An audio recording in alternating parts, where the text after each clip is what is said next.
নমস্কার বন্ধুরা, বাংলার ইনভেস্টর ইউটিউব চ্যানেলে আপনাদের সকলকে স্বাগত জানাই। চ্যানেলে প্রথমবার এসে থাকলে চ্যানেলটা অবশ্যই সাবস্ক্রাইব করে রাখবেন এবং তার সঙ্গে সঙ্গে পাশে থাকা বেল আইকন টিপে অল অবশ্যই সিলেক্ট করে রাখবেন, যাতে পরবর্তী ভিডিওগুলোর নোটিফিকেশন আপনাদের কাছে সবার আগে পৌঁছে যায়। তো চলুন এই ভিডিওটা শুরু করা যাক। তো এই ভিডিওর টপিক কি হতে চলেছে, এই ভিডিওতে শুধুমাত্র একটা আইপিও নিয়ে ডিটেলসে আলোচনা করব। প্রথমে তো অবশ্যই কোম্পানির নাম জানবো, তারপরে কোম্পানি কি কাজ করে সেটা জানবো, তারপরে যে আইপিও টাইম টেবিল রয়েছে, কোম্পানির ফাইন্যান্সিয়াল পারফরমেন্স এবং শেষে জিএমপি, এবং তার সঙ্গে সঙ্গে এই সেগমেন্টে আরো অনেক যে কোম্পানি রয়েছে, মানে এই কোম্পানির যে কম্পিটিটররা রয়েছে তাদের সঙ্গে এটাকে তুলনা করব। তো এই ভিডিওতে কোন আইপিও নিয়ে ডিটেলসে আলোচনা করতে চলেছি, এই ভিডিওতে টাটা গ্রুপের একটি কোম্পানি নিয়ে ডিটেলসে আলোচনা করতে চলেছি। তো নামও দেখতে পাচ্ছেন, টাটা ক্যাপিটালের যে আইপিও আসছে সেই নিয়ে কিন্তু ডিটেলসে আলোচনা করব। তো এই টাটা ক্যাপিটাল এটা কি কোম্পানি, মানে কোম্পানি কি কাজ করে, যদি দেখেন এই কোম্পানিটা হলো একটা এনবিএফসি। তো ফুল ফর্ম দেখতে পাচ্ছেন, নন ব্যাংকিং ফাইন্যান্সিয়াল কোম্পানি, মানে এটা একটা ফাইন্যান্সিয়াল কোম্পানি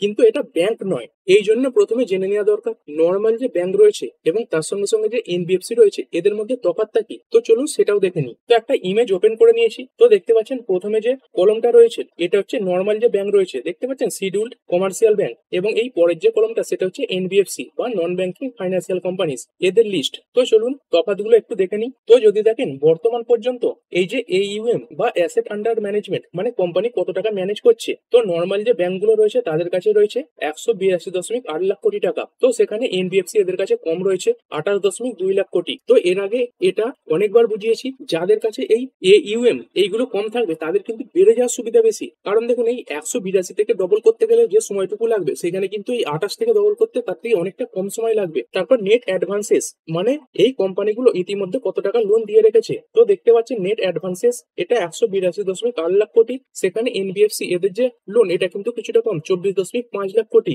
তারপর ক্রেডিট গ্রোথ রেট কত, তো দেখতে পাচ্ছেন এই যে ব্যাংক রয়েছে এদের যে গ্রোথ রেট এটা 11.1%। সেখানে এনবিএফসির গ্রোথ রেট এটা কিন্তু প্রায় ডবল, মানে 20%-এর কাছাকাছি কিন্তু রয়েছে। তো বুঝতে পারছেন এই যে এনবিএফসি গুলো রয়েছে এদের যে বিজনেস সেগুলো কিন্তু নর্মাল যে ব্যাংক গুলো রয়েছে তাদের থেকে অনেক বেশি বাড়ছে। তো কেনই লোনের রেট এনবিএফসির এত বাড়ছে সেটাও দেখবো। তারপরে ব্যালেন্স শিট গ্রোথ দেখতে পাচ্ছেন, এই যে নর্মাল ব্যাংক রয়েছে এদের 10 থেকে 12%, সেখানে এনবিএফসি এদের 20% রয়েছে। তো এইখান থেকে সহজে একটা অনুমান করা যায় যে ব্যাংকগুলোর থেকে এই যে এনবিএফসি রয়েছে এদের যে গ্রোথ এগুলো কিন্তু একটু বেশি রয়েছে। এবার যদি টোটাল লেন্ডিং এর মার্কেট শেয়ার দেখি, তো টোটাল লেন্ডিং মার্কেটে এই ব্যাংকগুলো 70% মার্কেট শেয়ার ধরে রেখেছে। সেখানে এই এনবিএফসি গুলো রয়েছে 21 থেকে 24%। আর কতগুলোকে এনটিটি রয়েছে মানে সংখ্যা হিসেবে, তো যদি নর্মাল ব্যাংক দেখেন এই 12খানা পিএসবি রয়েছে, মানে 12খানা সরকারি ব্যাংক রয়েছে এবং 22খানা প্রাইভেট ব্যাংক রয়েছে। আর সেখানে যদি কথা বলি এই এনবিএফসি এদের সংখ্যা কিন্তু অনেকটাই বেশি, 9,000-এর বেশি এনবিএফসি ভারতীয় মার্কেটে রয়েছে। তারপরে যদি অ্যাভারেজ লোন সাইজ দেখি,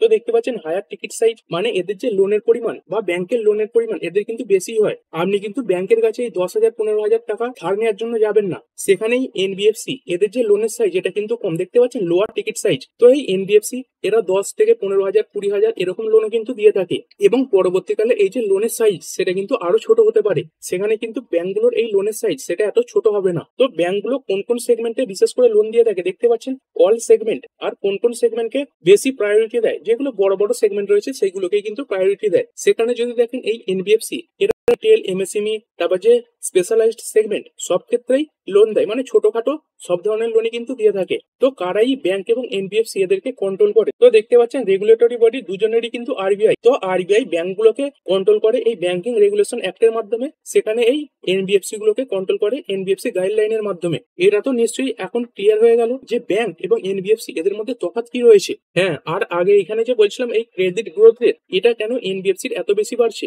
কারণ এই এনবিএফসি এটা কিন্তু ছোট ছোট লোনও দিচ্ছে। তো এই ছোট ছোট লোন নেওয়ার সংখ্যাই কিন্তু বর্তমানে বেশি হচ্ছে। সেই কারণে এই যে ক্রেডিট গ্রোথ রেট তার সঙ্গে সঙ্গে ব্যালেন্স শিটের যে গ্রোথ সেইগুলো কিন্তু এই এনবিএফসির এত বেশি হচ্ছে। তো এবার চলুন চলুন আইপিও ডিটেলস দেখে নিই। তো দেখতে পাচ্ছেন এই যে টাটা ক্যাপিটাল লিমিটেড এটা টাটা গ্রুপের সব থেকে যে বড় কোম্পানি বা মাদার কোম্পানি, এই টাটা সন্স প্রাইভেট লিমিটেড এদের একটা সাবসিডিয়ারি। তো যে সমস্ত কোম্পানি মার্কেটে এখন লিস্ট নেই তারা কিন্তু সবই এখন এই টাটা সন্স প্রাইভেট লিমিটেড এর মধ্যেই রয়েছে। তো এই টিসিএল এরাই নন ব্যাংকিং ফাইন্যান্সিয়াল কোম্পানি, দেখতেই পাচ্ছেন এর আগে যেটা ডিটেলসে বললাম। তারপর বিভিন্ন ধরনের ফাইন্যান্সিয়াল প্রোডাক্ট এরা সরবরাহ করে থাকে। তো কাদের করে থাকে? রিটেলদের করে থাকে, কর্পোরেটদের করে থাকে এবং ইনস্টিটিউশনাল কাস্টমারদের করে থাকে। তো কোম্পানি কি কি অফার করে দেখতে পাচ্ছেন, কনজিউমার লোন রয়েছে, personal loan, home loan, auto loan, education loan এবং লোন এগেনস্ট প্রপার্টি, মানে বন্ধক রাখার যে কাজটা সেটা কিন্তু এরা করে। আপনি আপনার প্রপার্টি বন্ধক রেখে এদের থেকে লোনও নিতে পারবেন। তারপরে কমার্শিয়াল ফাইন্যান্স রয়েছে, টার্ম লোন, তারপরে working capital loan, equipment financing এবং এর সঙ্গে সঙ্গে lease rental discounting for business এটাও রয়েছে। তারপরে কিছু ওয়েলথ ম্যানেজমেন্টও প্রোভাইড করে, যেমন পোর্টফোলিও ম্যানেজমেন্ট করে থাকে। তারপরে ইনভেস্টমেন্ট অ্যাডভাইজরি হিসেবে কাজ করে এবং কিছু ফাইন্যান্সিয়াল প্রোডাক্ট ডিস্ট্রিবিউশন করে থাকে। তারপর ইনভেস্টমেন্ট ব্যাংকিং হিসেবেও কাজ করে, যেমন এই ইকুইটি ক্যাপিটাল মার্কেট বাজারে যখন নতুন আইপিও আসে তখন কিন্তু একটা ইনভেস্টমেন্ট ব্যাংকের দরকার পড়ে, তো এই কোম্পানিটা সেটাও করে থাকে। তারপরে প্রাইভেট ইকুইটি ম্যানেজ করে থাকে। তো যারা এই কোম্পানিতে ইনভেস্ট করে তাদেরকে সর্বোচ্চ রিটার্নের সুযোগ এই কোম্পানিটা তৈরি করে দেয়। তারপরে রিনিউয়েবল এনার্জি, তারপরে এনার্জি এফিসিয়েন্সি যে প্রোডাক্ট রয়েছে, ওয়েস্ট ম্যানেজমেন্ট এবং এর সঙ্গে সঙ্গে ওয়াটার ম্যানেজমেন্টের এই কোম্পানিগুলো ফাইন্যান্সিং করে। তো এই মার্চ 31, 2025 ডেটা অনুযায়ী কোম্পানির কাছে 25-এর বেশি লেন্ডিং প্রোডাক্ট রয়েছে। তো কাদের কাদের এরা সার্ভিস দিয়ে থাকে দেখতে পাচ্ছেন, স্যালারাইড পিপল, তার সঙ্গে সঙ্গে সেলফ এমপ্লয়েড ইন্ডিভিজুয়াল, তারপরে এন্টারপ্রেনার, তারপরে স্মল বিজনেস রয়েছে, তারপরে স্মল অ্যান্ড মিডিয়াম এন্টারপ্রাইজেস মানে এমএসএমই, এই ধরনের জায়গাগুলোতে এরা লোন দিয়ে থাকে। তো দেখতে পাচ্ছেন প্যান ইন্ডিয়া ডিস্ট্রিবিউশন নেটওয়ার্ক রয়েছে। কোম্পানির ইতিমধ্যেই 1516 ব্রাঞ্চ রয়েছে। কোম্পানির 27খানা রাজ্যে 1109টা লোকেশনে এই ব্রাঞ্চগুলো রয়েছে এবং তার সঙ্গে সঙ্গে ইউনিয়ন যে টেরিটরিজ রয়েছে এইখানেও কিন্তু কোম্পানির বিজনেস রয়েছে। তো চলুন এবার কোম্পানির ফাইন্যান্সিয়াল যে স্টেটমেন্ট সেটা দেখে নিই। তো দেখতে পাচ্ছেন এখানে সব ডেটা রয়েছে। এইখানে দেখুন 31 মার্চ 2023, তারপরে 31 মার্চ 2024, তারপরে 31 মার্চ 2025। তো এইগুলো এক একটা পুরো ফাইন্যান্সিয়াল ইয়ারের ডেটা রয়েছে এবং এইখানে দেখতে পাচ্ছেন 30 জুন 2025। তো শুধুমাত্র এটা একটা কোয়ার্টারের ডেটা। তো সেই মতোই এর আগের গুলোর সঙ্গে যেগুলো এক একটা ফুল ফাইন্যান্সিয়াল ইয়ারের ডেটা সেইগুলোর সঙ্গে এটাকে তুলনা করলে চলবে না। তবে এই যে অ্যাসেট এটা কিন্তু প্রতি কোয়ার্টারে যোগ হয়ে যায়। তো অ্যাসেট দেখতে পাচ্ছেন 1,35,626 কোটি, সেখান থেকে বেড়ে 1,76,693 কোটি, তারপরে প্রায় 2,48,000 কোটির ওপরে। এবং লেটেস্ট কোয়ার্টারে এই যে অ্যাসেট সেটা দাঁড়িয়েছে 2,52,254 কোটি। তারপরে টোটাল ইনকাম এই 2023 ফাইন্যান্সিয়াল ইয়ারে 13,637 কোটি, তারপরে 18,191 কোটি, তারপরে 28,369 কোটি এবং এই শেষ কোয়ার্টারে একটা কোয়ার্টারের ডেটা এটা 7,691 কোটি, মানে এটা 3 মাসের ডেটা আর এর আগের গুলো সব 12 মাসের ডেটা। তো সেরকম এটা কম হবে, এটা স্বাভাবিক। তারপরে প্রফিট আফটার ট্যাক্স এটাও দেখতে পাচ্ছেন 2945 কোটি, তারপরে 3326 কোটি, তারপরে এই লেটেস্ট ফাইন্যান্সিয়াল ইয়ারে 3,655 কোটি এবং এই শেষ কোয়ার্টারে এটা 3 মাসের ডেটা 1,040 কোটি। তারপরে এবিটা দেখতে পাচ্ছেন 10,763 কোটি, তারপরে 14,247 কোটি, তারপরে বেড়ে হয়েছে 20,338 কোটি এবং শেষ 3 মাসে এই যে এবিটা এটা 5,565 কোটি। তবে এর পরের যে ডেটাগুলো সেগুলো কিন্তু কোয়ার্টার অন কোয়ার্টার যোগ হয়ে যায়। নেট ওর্থ এটা দেখতে পাচ্ছেন 17,959 কোটি, তারপরে 23,540 কোটি, 32,587 কোটি এবং শেষ কোয়ার্টারটা ধরে হয়েছে 32,761 কোটি। রিজার্ভ কত রয়েছে? তো কোম্পানির কাছে বর্তমানে 29,260 কোটির কাছাকাছি রিজার্ভ রয়েছে। তো এখানে ধার দেখে হয়তো ভয় পেয়ে যাবেন যে 2,11,851 কোটি ধার রয়েছে। তো আগেও বারবার বলেছি যে কোম্পানিগুলো এই লোন দেওয়ার কাজ করে থাকে তাদের কাছে এই ধার এটা কিন্তু বেশি থাকে, কারণ কোম্পানিগুলোর কাজই তো এটা, এরা লোন নিয়ে থাকে এবং সেই লোন তারপরে ডিস্ট্রিবিউট করে থাকে এবং সেইখান থেকে এদের ইনকাম। তো এই এনবিএফসি এবং ব্যাংকিং সেগমেন্টে এই যে বোরোইং এটা কিন্তু সবসময় বাদ দিয়ে বাকি জিনিসগুলো দেখবেন। তো যদি কোম্পানির মার্কেট ক্যাপ দেখেন তো দেখতে পাচ্ছেন এর যে টোটাল মার্কেট ক্যাপ এটা কত, 1,38,382 কোটি। তো দেখতে পাচ্ছেন এখনই কিন্তু এটা একটা লার্জ ক্যাপ টাইপের কোম্পানি।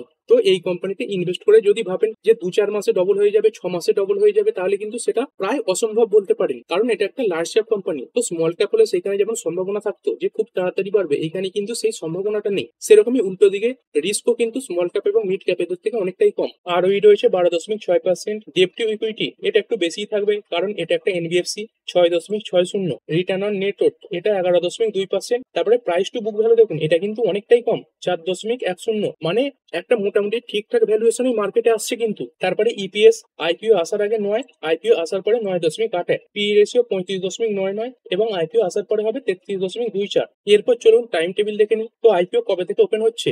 এই অক্টোবর 6 তারিখ থেকে ওপেন হচ্ছে এবং অক্টোবর 8 তারিখ পর্যন্ত চলবে। তো বর্তমানে আইপিও গুলো 3 দিনই কিন্তু মার্কেটে ওপেন থাকে। ফেস ভ্যালু কত রয়েছে? 10-এর ফেস ভ্যালু রয়েছে, মানে পরবর্তীকালে কিন্তু অনেক স্প্লিটের সম্ভাবনা রয়েছে। ইস্যু প্রাইস থাকছে 310 থেকে 326। তো এই 326 এটা কিন্তু কাট অফ প্রাইস, একটা লটে 46টা শেয়ার থাকবে। আর এটা কি ধরনের আইপিও আসছে দেখতে পাচ্ছেন, fresh capital plus offer for sale, মানে কিছু ফ্রেশ ক্যাপিটালও থাকবে এবং কিছু ওএফএসও আসবে। টোটাল ইস্যু সাইজ কত? 15,511 কোটি। তো দেখতে পাচ্ছেন আইপিওর এই যে সাইজ সেটা কিন্তু অনেকটাই বেশি রয়েছে, মানে আইপিও পাওয়ার যে সম্ভাবনা সেটা অনেকটাই বেশি। এদের মধ্যে ফ্রেশ ইস্যু থাকছে 6,846 কোটি। তো এটা কোম্পানির বিজনেসের কাজে ব্যবহার করা হবে এবং অফার ফর সেল রয়েছে 8,665 কোটি। এটা কোম্পানির এক্সিস্টিং প্রমোটারের পকেটে যাবে। ইস্যু টাইপ বুক বিল্ডিং আইপিও, কোথায় কোথায় লিস্ট হবে বিএসসি এবং এনএসসি। তো এটা একটা মেন বোর্ড আইপিও। তো বাজারে কতগুলো শেয়ার আসতে পারে দেখতে পাচ্ছেন, 47.5 কোটির ওপরে শেয়ার আসছে, যার মধ্যে 21 কোটি শেয়ার ফ্রেশ ইস্যু থাকবে এবং প্রায় 26.5 কোটি শেয়ার এই অফার ফর সেল থাকবে। তো ইনভেস্টর ক্যাটাগরি দেখতে পাচ্ছেন, কিউআইবি এদের জন্য থাকছে 49.87%, তারপরে এনআইআই এদের জন্য 14.96%, এবং এখানে রিটেলদের দেখুন 34.91%। তো 35%-এর নিচে কোটা থাকে। তো দেখতে পাচ্ছেন আইপিওর যে সাইজ সেটাও অনেকটা বেশি এবং তার সঙ্গে সঙ্গে রিটেলদের যে কোটা সেটাও অনেকটা বেশি রয়েছে। তো পাওয়ার চান্স কিন্তু বলতে পারেন খুবই বেশি রয়েছে। এবং এটা একটা টাটা গ্রুপের কোম্পানি। তো টাটা গ্রুপ তাদের এমপ্লয়ীদের জন্য সবসময় কিন্তু ভাবে। তো দেখতে পাচ্ছেন এই যে এমপ্লয়িরা রয়েছেন তাদের জন্য কিন্তু 0.25% শেয়ারের ব্যবস্থা রাখা হয়েছে। তো চলুন আর একবার আইপিওর টাইম টেবিল ফুল দেখে নিই। এই অক্টোবর 6 তারিখে ওপেন হচ্ছে, 8 তারিখে ক্লোজ হচ্ছে। অ্যালটমেন্ট কবে হতে পারে? অক্টোবর 9 তারিখে অ্যালটমেন্ট হতে পারে। অ্যালটমেন্ট না পেলে রিফান্ড হয়ে যাবে অক্টোবরের 10 তারিখে। আর যদি অ্যালটমেন্ট পান তাহলে অক্টোবরের 10 তারিখে ডিম্যাট অ্যাকাউন্টে এই শেয়ার ক্রেডিট হয়ে যাবে। আর কবে মার্কেটে লিস্ট হতে পারে? এই দেখতে পাচ্ছেন মন্ডে অক্টোবর 13। তো অক্টোবর মাসের 13 তারিখে মার্কেটে লিস্ট হয়ে যেতে পারে। তো এরপর লট এই রিটেলদের 15,000-এর নিচে থাকে। তো দেখতে পাচ্ছেন এক একটা লটে 46টা শেয়ার থাকবে এবং অ্যামাউন্ট কত? 14,996। তো রিটেলরা সর্বোচ্চ 13টা লট অ্যাপ্লাই করতে পারবে। এরপরে এইচএনআই দের কোটা থাকে। তো স্মল যে এইচএনআই রয়েছে এরা 14 থেকে 66টা লট অ্যাপ্লাই করতে পারবে এবং বিগ এইচএনআই এরা 67টা লট থেকে অ্যাপ্লাই করা শুরু করতে পারবে। আইপিও আসার আগে কোম্পানির প্রমোটারের কাছে শেয়ার হয়েছে 95.6% এবং আইপিও আসার পরে কোম্পানির প্রমোটারের কাছে শেয়ার হবে 85.5%। এরপর কোম্পানি বলেছে তারা কি কারণে আইপিও আনছে। তো দেখতে পাচ্ছেন augmentation of our company tier 1 capital base to meet our company future capital requirement including onward lending. মানে কোম্পানি বলেছে তাদের যে লোন বুক রয়েছে সেটাকে আরো বাড়াবার জন্যই কিন্তু তারাই আইপিও আনছে এবং কোম্পানি বিশেষ করে এই যে টিয়ার 1 সিটি রয়েছে সেগুলোকেই টার্গেট করবে। তো এই আইপিওর রেজিস্ট্রার কে রয়েছে দেখতে পাচ্ছেন moves in time India private limited. তো আইপিও তে অ্যাপ্লাই করলে আপনি এখানে কিন্তু ফুল ডিটেলস চেক করতে পারবেন। তো কোম্পানির প্রমোটার লিস্টে এখন কাদের কাদের নাম রয়েছে তো দেখতে পাচ্ছেন টাটা সন্স এদের কাছে সব থেকে বেশি শেয়ার রয়েছে 88.6%। তারপরে টিএমএফ হোল্ডিং এদের কাছে রয়েছে 4.6%। তারপরে একটি নাম দেখুন টাটা ইনভেস্টমেন্ট কর্পোরেশন, এটা শেয়ার মার্কেটে কিন্তু লিস্টও রয়েছে। তো এদের কাছে রয়েছে 2.1%। তারপরে ইন্টারন্যাশনাল ফাইন্যান্স কর্পোরেশন আইএফসি এদের কাছে রয়েছে 1.8%। তো এই যে আইপিও আসছে তাতে যে অফার ফর সেল থাকছে তো সেখানে কারা কারা বিক্রি করছে? টাটা সন্স বিক্রি করছে এবং এই আইএফসি এরা এদের শেয়ার বিক্রি করছে। তারপরে এই টাটা গ্রুপের আরো কিছু বড় বড় কোম্পানির নাম রয়েছে এবং অন্যান্য যদি গ্রুপের নাম দেখি দেখতে পাচ্ছেন এই যে সাপুরজি পালনজি এরও কিন্তু নাম রয়েছে, 0.3% স্টেক রয়েছে। এবং তার সঙ্গে সঙ্গে যদি দেখেন টাটা মোটরস এদের রয়েছে 0.1%, টাটা কেমিক্যাল এদের 0.1%। তো এই আইপিএল এ টাটা গ্রুপের অন্যান্য যে কোম্পানিগুলো মার্কেটে লিস্ট রয়েছে তারাও কিন্তু কিছুটা সুবিধা পাবে। এই যে টাটা ক্যাপিটাল এরা কিন্তু একটা আপার লেয়ার এনবিএফসি। তো এই আপার লেয়ার এনবিএফসি এই জিনিসটা কি? তো যদি দেখেন মার্কেটে এরকম যে এনবিএফসি সেটা কিন্তু 9,000-এর বেশি রয়েছে। তো কিছু কিছু এনবিএফসি কে বেশি প্রাধান্য দেওয়া হয়, তার জন্য কিছু রুলও থাকে। তো সেই দিক থেকে যদি দেখেন এই যে টাটা ক্যাপিটাল এটাকে কিন্তু আপার লেয়ার এনবিএফসি তে রাখা হয়েছে, মানে এদের যে গুরুত্ব সেটা কিন্তু অন্যান্য যে এনবিএফসি রয়েছে তাদের থেকে অনেকটাই বেশি। তো এই আপার লেয়ার এনবিএফসি তে বড় বড় অনেক নাম রয়েছে, যেমন দেখতে পাচ্ছেন বাজাজ ফাইন্যান্স রয়েছে, শ্রীরাম ফাইন্যান্স, চোলামণ্ডলম এবং তারপরেই দেখুন টাটা ক্যাপিটাল ফাইন্যান্স। তারপরে আরো অনেক রয়েছে Aditya Birla, LIC housing, Mahindra and Mahindra. তবে বিশেষ করে কনজিউমার সেগমেন্টে যে বড় বড় নাম সেগুলো হচ্ছে বাজাজ ফাইন্যান্স, শ্রীরাম ফাইন্যান্স এবং তারপরে এই টাটা ক্যাপিটাল ফাইন্যান্স এবং তারপরে রয়েছে এল&টি ফাইন্যান্স লিমিটেড এদের নাম। তো এই আপার লেয়ার এনবিএফসি হলে সুবিধা কি?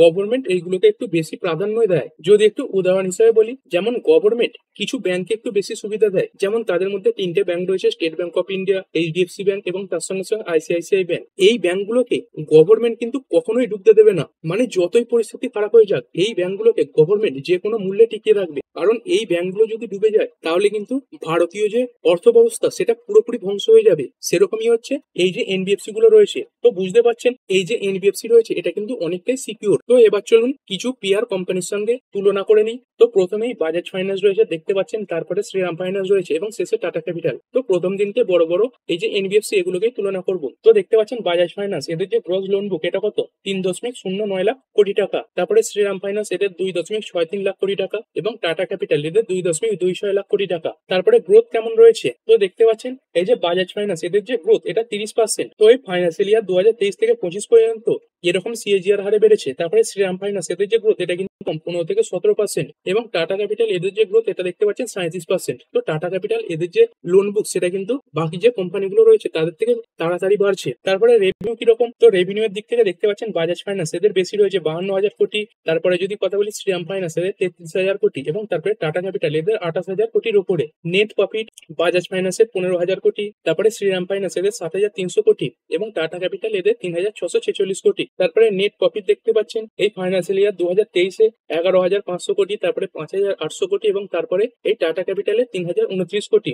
আর কোয়ার্টার ওয়ান ফাইন্যান্সিয়াল ইয়ার 2026-এর যে নেট প্রফিট এই বাজাজ ফাইন্যান্স এদের 4,000 কোটি, তারপরে শ্রীরাম ফাইন্যান্স এদের 1,800 কোটি, এবং টাটা ক্যাপিটাল এদের রয়েছে 1,041 কোটি। তো এই বাজাজ ফাইন্যান্স, শ্রীরাম ফাইন্যান্স এগুলো টাটা ক্যাপিটালের থেকে বড় কোম্পানি, সেই কারণে কিন্তু এদের যে প্রফিট এটাও অনেকটা বেশি। তারপরে নেট ইন্টারেস্ট মার্জিন এখানে কিন্তু বাজাজ ফাইন্যান্স এবং শ্রীরাম ফাইন্যান্স এরাই এগিয়ে রয়েছে। তো বাজাজ ফাইন্যান্স এদের কত 10.3%, মানে ধরুন 100 টাকা লোন দিল, সেখান থেকেই বাজাজ ফাইন্যান্স এরা ইন্টারেস্ট পায় 10 টাকা 30 পয়সা, সেখানে শ্রীরাম ফাইন্যান্স এরা ইন্টারেস্ট পাচ্ছে 8 টাকা 50 পয়সা, এবং সেখানে টাটা ক্যাপিটাল এরা ইন্টারেস্ট পায় 5 টাকা 20 পয়সা। তো এদের যে এনআইএম এটা কিন্তু অনেকটাই কম। এবং অ্যাসেট কোয়ালিটির কথা যদি বলি, তো এই অ্যাসেট কোয়ালিটি যাদের যত বেশি হবে তত কিন্তু খারাপ। তো এই গ্রস এনপিএ বাজাজ ফাইন্যান্স এদের কত 1%-এর কাছাকাছি, তারপরে শ্রীরাম ফাইন্যান্স এদের কত 5.6%, এবং এই টাটা ক্যাপিটাল এদের যে গ্রস এনপিএ এটা 1.9%। তো এই পার্সেন্টেজটার মানে কি, এটা হলো এমন একটা লোন যেগুলো কোম্পানি দিয়েছে কিন্তু কোম্পানির কাছে ফিরে আসছে না। তো বুঝতে পারছেন এখানে পার্সেন্টেজ যত বেশি হবে তত কিন্তু সেই কোম্পানির জন্য খারাপ। এরপর যদি ব্রাঞ্চের কথা বলি, এই বাজাজ ফাইন্যান্স এদের 3,800-এর বেশি ব্রাঞ্চ রয়েছে,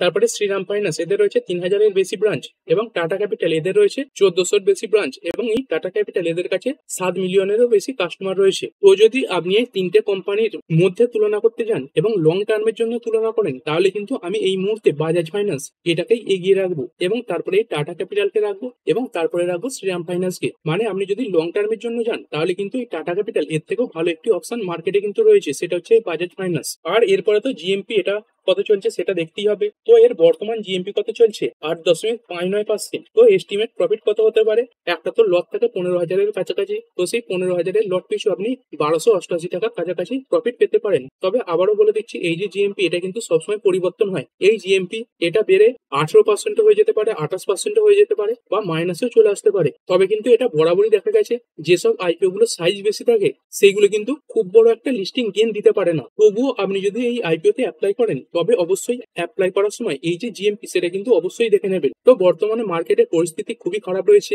গত এক সপ্তাহে নিফটি প্রায় 2.5%-এর কাছাকাছি পড়েছে। এমনও হতে পারে সেই কারণে এই যে জিএমপি সেটা অনেকটাই ডাউন হয়ে গেছে। তো আপনি অ্যাপ্লাই করার সময় এই যে জিএমপি সেটা অবশ্যই দেখে নেবেন। এরপর যদি গ্রে মার্কেটের প্রাইসের কথা বলি, তো যদি দেখেন এই জুন মাসের প্রথমে গ্রে মার্কেটে এই কোম্পানির যে শেয়ার সেটা 1,075 টাকাকে ছুঁয়েছিল, এবং এই এপ্রিল 2025-এ একবার এই কোম্পানিটা 1,125-এর হাই লাগিয়েছিল। তো সেখানেই ইস্যু প্রাইস ব্যান্ড এটা দেখতে পাচ্ছেন 310 থেকে 326 রাখা হয়েছে। তো সেই টপ লেভেল থেকে যদি দেখেন তাহলে কিন্তু প্রায় 70% ডিসকাউন্টে এই প্রাইস ব্যান্ডকে রাখা হয়েছে। তো এই গ্রে মার্কেটে কোম্পানির যে পারফরমেন্স সেটাও আপনাদের বলে দিলাম, এবং এই কোম্পানির আইপিও নিয়ে ডিটেলসে তো আলোচনা হয়ে গেল। এবং এর সঙ্গে সঙ্গে আপনি চাইলে এই যতদিন আইপিওটা বাজারে আসছে এই যে টাটা ইনভেস্টমেন্ট কর্পোরেশন এই কোম্পানিটা রয়েছে এটাকেও নজরে রাখতে পারেন, কারণ দেখতেই পেলেন এই টাটা ক্যাপিটালে এই টাটা ইনভেস্টমেন্টের একটা বড় অংশীদারিত্ব রয়েছে। এবং এর আগেও আমরা দেখেছি যখন এই টাটা ক্যাপিটাল সংক্রান্ত কোনো খবর এসেছে তখন কিন্তু এই টাটা ইনভেস্টমেন্ট কর্পোরেশন এই শেয়ারটা ভালো জাম দেখিয়েছে। কোনো সময় দেখতে পাবেন 3% বেড়েছে, কোনো সময় বা 8% বেড়েছে, কোনো সময় 12%-এর কাছাকাছিও বেড়েছে। তো ঠিক আছে বন্ধুরা, আশা করছি ভিডিওটা আপনাদের ভালো লেগেছে। আপনি চাইলে এটাকে লাইক এবং শেয়ার করতে পারেন। আর শেয়ার মার্কেট সংক্রান্ত ডেইলি নিউজ আপডেট পেতে চ্যানেলটা সাবস্ক্রাইব করে রাখবেন, এবং পাশে থাকা বেল আইকনটি টিপে অল অবশ্যই সিলেক্ট করে রাখবেন, যাতে পরবর্তী ভিডিওর নোটিফিকেশন আপনার কাছে সময় মতো পৌঁছে যায়। আর হ্যাঁ, ভিডিওটি শুধুমাত্র ইনফরমেশন এবং এডুকেশনাল পারপাসের জন্য বানানো হয়েছে। আমি সেবি রেজিস্টার্ড নই, তাই কোনো প্রকার শেয়ারে কোনো প্রকার বাই, সেল, হোল্ড বা অ্যাভারেজ করার কোনো সিদ্ধান্ত নেওয়ার আগে আপনার যে ফাইন্যান্সিয়াল অ্যাডভাইজার আছে তার সঙ্গে অবশ্যই আলোচনা করবেন। দেখা হচ্ছে পরের ভিডিওতে। ধন্যবাদ।